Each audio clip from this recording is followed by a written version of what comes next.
बात होगी बीजेपी के 24 के चुनावी अभियान की, क्योंकि इस बार पार्टी कमजोर सीटों को मजबूत बनाने के प्लान पर काम कर रही है और इसी अभियान के तहत में केंद्रीय गृह मंत्री अमित शाह छत्तीसगढ़ पहुंच गए और वहां के जांजगीर चांपा में एक बड़ी रैली को उन्होंने संबोधित किया।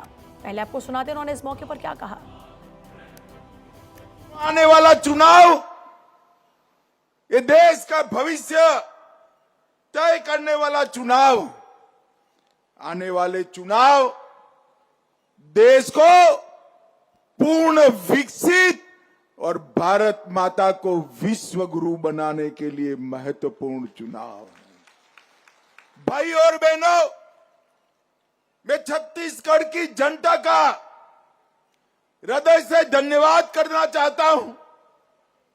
हम 2014 में आए, 11 में से 10 सीटें आपने भाजपा को दी।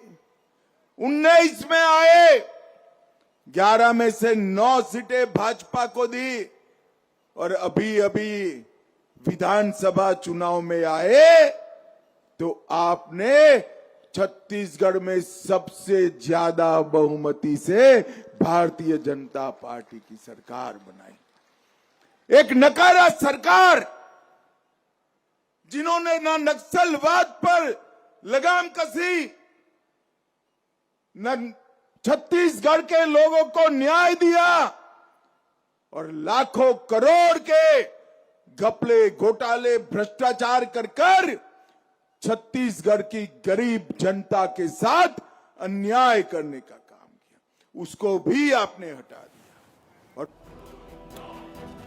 छत्तीसगढ़ में लोकसभा की 11 सीटें, जिसमें बीजेपी ने 2019 में 9 सीटों पर जीत दर्ज की, जबकि कोरबा और बस्तर की सीटों पर कांग्रेस को जीत हासिल हुई।